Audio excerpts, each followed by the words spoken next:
Canterbury House, one of our partnership halls with the company A2 Dominion.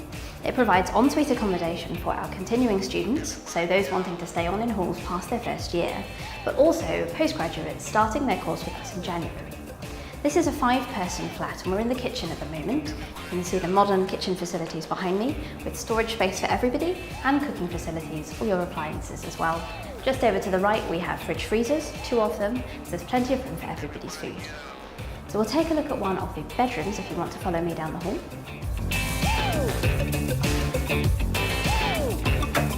Canterbury House offers quite large bedrooms, so plenty of space in each one. In here you have your sleeping and study area and an ensuite bathroom as well. So your wardrobe is very nicely sized, it's a double wardrobe, and you also get a small double bed, so a little bit more space if that's what you would prefer in your accommodation. If you want to take a look at the ensuite bathroom, it's just around the corner. As with all ensuite bathrooms, you get a shower, sink, toilet and mirror as well.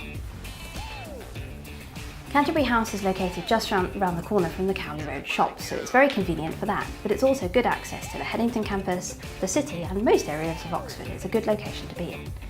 It offers 50-week contracts which are tailored to your course, so if you are coming in September, it starts in September. If you're coming in January, it will start in January. So there's more information available about that if you want to get in contact with us. You're also welcome to get in touch with us if you have any questions about this hall or any of the other ones we have to offer. We'll be pleased to help.